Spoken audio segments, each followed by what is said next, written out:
What do we got today? All right. So our one question today is more towards the long term again. One of our members sent a message saying, I just started my long-term account at the beginning of this year, so it's relatively small. One of my positions is UPST, and it's down massively. Plus, it just lost another 50% on earnings. Should I be lowering the amount of asset allocation I put into this stock or stocks in general when this happens, or do I keep it the same, or what should I do? So let me share my screen. All right. So this is the unfortunate reality of long-term investing. And this is also for myself why I personally shifted what I try to recommend to the newer people who are using M1 away from the individual stock selection and more just mirroring the big picture for this exact reason. Because when you go into it at the beginning of the year, it's, we're going to just say you bought it here. The thought is, every long-term buy I make is going to be a smart buy. It's only going to go up, only going to sell for profit. That's the mindset. No one, myself included, is ever buying a stock thinking like, yeah, I want to buy this and hold it down 80%. That's never really the mindset. But the reality is that will happen time to time. And this stock is more likely smoked, only going to be smoked for a very long time. But if his cost basis is somewhere in this like 130, 140, he's not so screwed like the people up here in the 400s who will more likely never see that price ever again. So he's temporarily in a bad spot and probably going to be in that bad spot for probably a year or longer.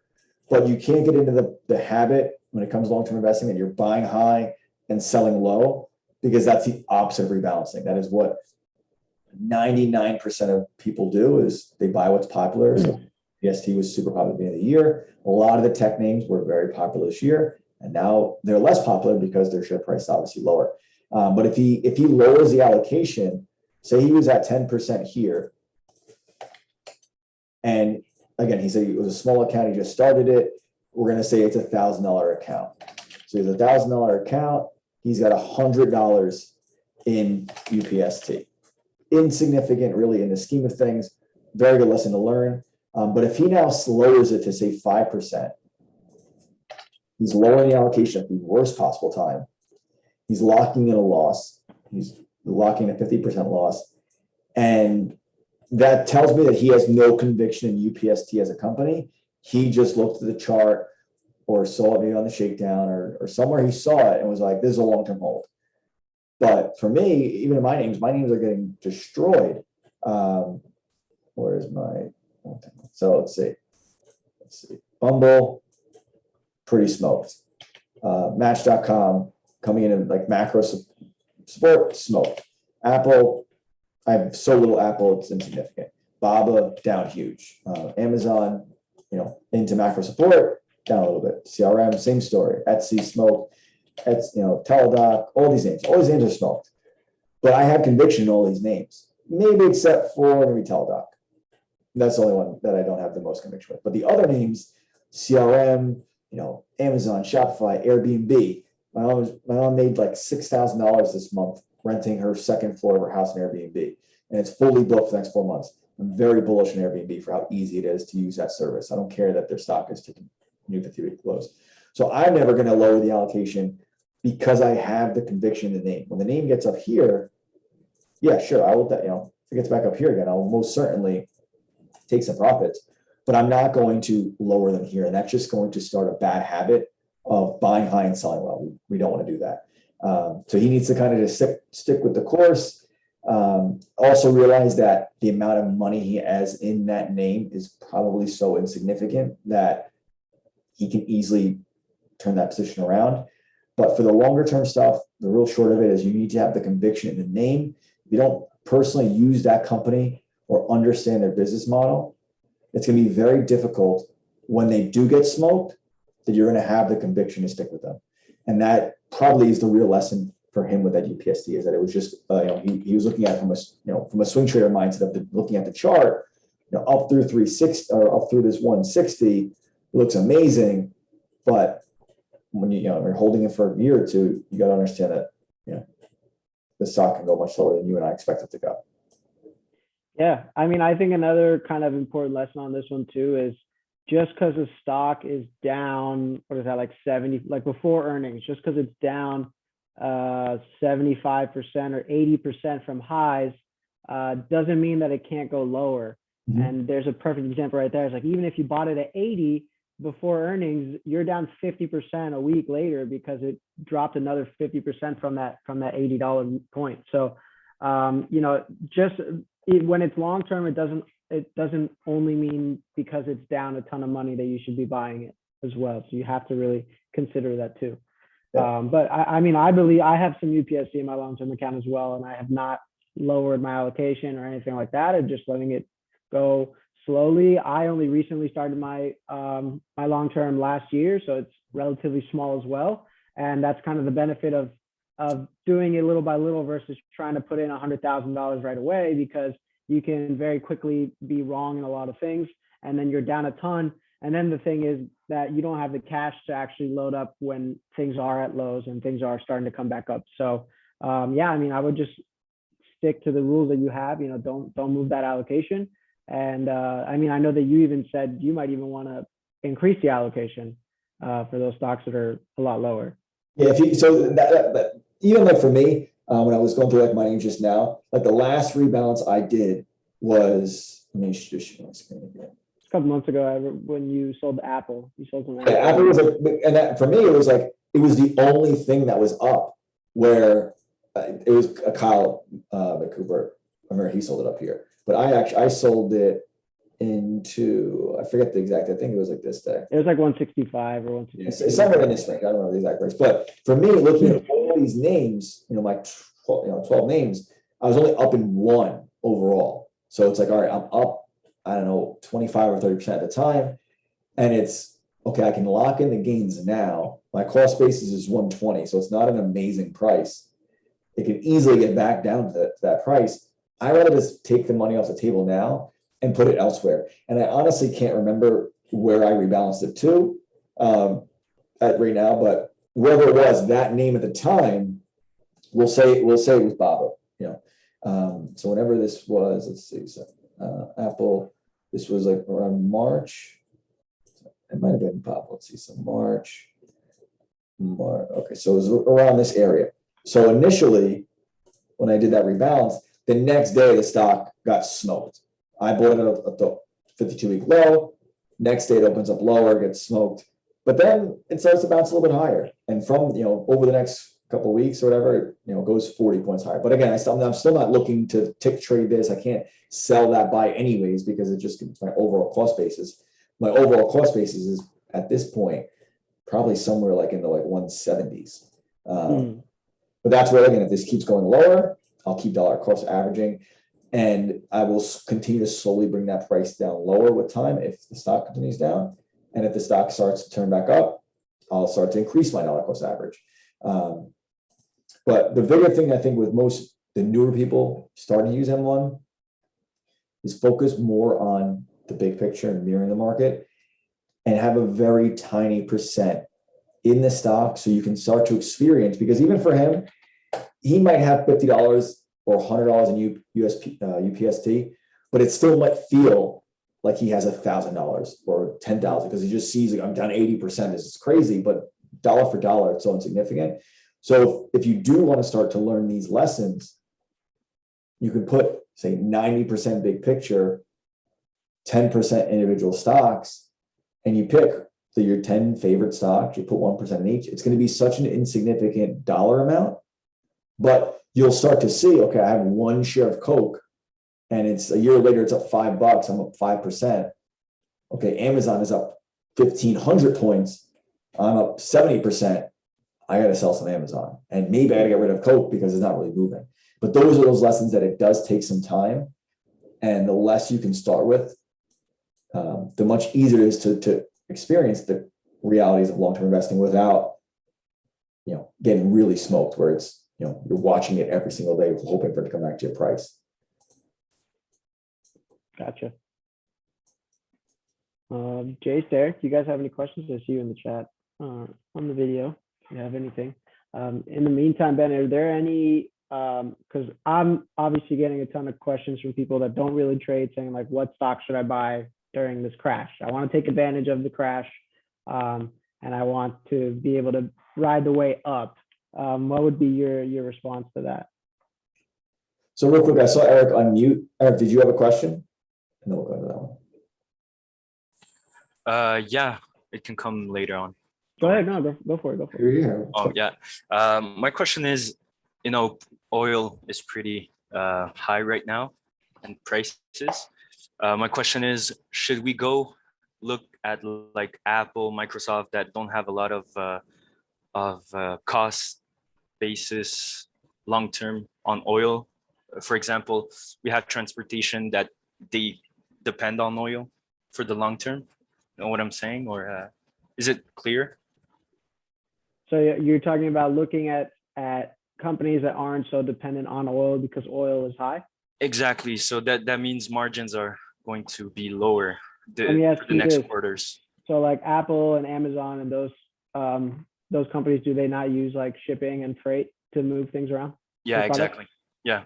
I don't know what I'm trying to think of, like what companies don't use oil, because in reality, I feel like they all do at some level, other than maybe like something that's all online, like CRM, Salesforce, Zoom, things like that. But I mean, those, I don't know if I would really like try to relate the two. I think that's overcomplicating and adding extra. It's going to be such an to what you really want to look for. expense. If you think about gas 2 years ago, I think even gas when I was in high school, the cheapest I ever bought gas was $2 a gallon. The most I've ever spent in New Jersey has been like $6. So that's the relative range. We'll call it a 300% range, but it's not something like the guys building Elon Musk's rocket. That thing costs hundreds and hundreds of millions of dollars, where like those costs can dramatically change overnight. But like with gas, it's like $2 a gallon or $6 a gallon. If the business that you're investing in can move that expense can move the needle that much, it's probably not a good business to begin with. But it's probably too, like even like for like UPS or like FedEx, like they're, or even the airlines, they're heavily reliant on oil for their entire business, but they know that they're not like just blindly going into this. Like they know energy prices. So if they're okay with it, again, I don't think it's too much to, because I think you don't have to worry about it. Is the short of it. Yeah, it makes sense.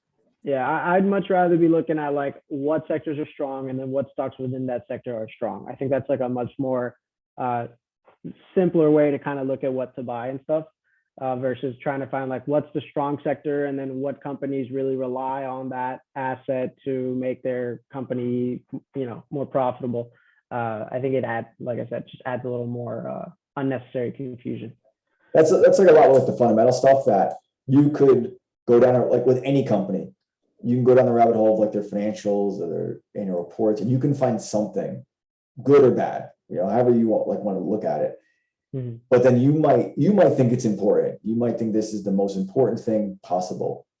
But the market or the participants might say, like, we don't care about their expenses. They could lose $1 billion a quarter as long as they're bringing on new subscribers. That's what we care about. Where you're looking at like the energy, for example, where the person, the companies or the distributors looking at, like, we're not looking at that. We're looking at this. And that's the hard part with fundamentals, that when you get into it, it's hard to really know, is this very important, unless it's very obvious? And how can I actually, use this information to my advantage, where it's more of just your opinion on things, which is fine. Opinions make the market, but it'll be hard to make that repeatable with each decision of, that's the question that you might not want to. Yeah. Too many variables. Yeah. Mm-hmm. Yeah, and like you said, you can always sort of flip any sort of article to make it look like a good or a bad thing, depending on how you look at it. So it's all perspective. And at the end of the day, I think sticking to your rules and obviously following technical analysis is going to play a huge role in things like that as well. Do you have a question or Ace? I know Jace went AFK for a sec. All right, so I have a year. Oh, something I forgot. Okay. So having your question was for the first time person trying to get into the market, what they should buy. That again, I would just buy the SPY or buy the big Mhm. picture. Any individual name selection, especially if you're new, it's going to be horrible name selection. It's just, I would just really just buy the broad market. I'd use M1. You can set a call with us in 5 minutes and we'll set it up for you. That would be my recommendation for anyone who is that inexperienced. Because they're just gonna get smoked picking individual names. That was like that part before we started the call that I was on. The guy had a bunch of options down 90%, and they were like the options were so dumb, it was like almost funny. Like he had a $2 call in a penny stock that was trading at $1. And it was like, yo, you rented the shares for $1 a share. You could have bought the stock for $2. Like that's and so when you see things like that, it's like that person is like they're so far off. Like if that's their best idea, like I'm gonna borrow this stock for $1 when I could just own it for $2. It's like that. Though that's the people. It's like you're screwed. So that person now, all that money is now in the big picture. We have weekly savings set up. We open his Roth IRA. Same thing, big picture in that account. So for that individual who lost 80% in a few months trading options, buying the dumbest shit ever, the last post ever made on Instagram, he's now fully into the big picture. He's automated. He can't fuck it up, and that's the goal, especially when you're. Well, that's good on him for making that decision, because a lot of people make those mistakes and they don't bite the bullet. They just keep doing it until they're forced to stop trading versus figuring, realizing, okay, this is not the way to do things, and then switching it around. So that's good on him. Guys too, because it was like I was pretty much just telling him like how stupid he was, but I'm like, this is just the truth. I can't tell you like losing 90% is smart. Like all this is stupid. These are just dumb decisions you're making, but you don't know, so it's not your fault, but you just can't continue to make them. And I've had a lot of those combos with most people. They take it very personal, and I'm right. It's like you're not right because the money's gone. But he took it. He was like, I'm on board. I don't want to do this anymore. And it's like, great, let's make some positive changes, and that's what he did. So it's good to see that. Yeah. And just to add on, I mean, when you are buying the SPY, that doesn't mean load up all of your cash right now at this point. You have to, even if you think a bottom is in and all these kinds of things, you can't go all in at once because more than likely you're going to be incorrect. And if you go too heavy too quickly, you'll end up getting shaken out or, take a really large loss because this market could definitely go lower or, you never know.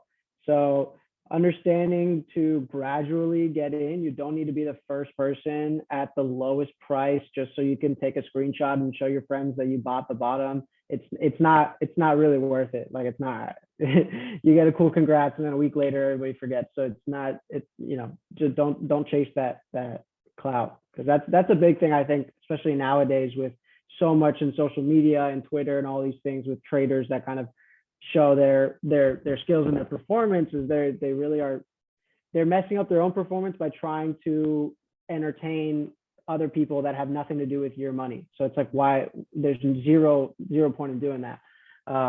So gradually get into the SPY or the big picture model and let it work over time and slowly get in and increase your risk. And yeah, like it. That's about it. All right, I think we're done. Yeah, quick one. All right, good. Don't forget to leave a comment down below. We'll actually, if you have questions that you want us to go over next time, post them in the comments. I'll check them out. And yeah, that's it. All right, guys. See you guys next week. Yeah. Yeah, thank you.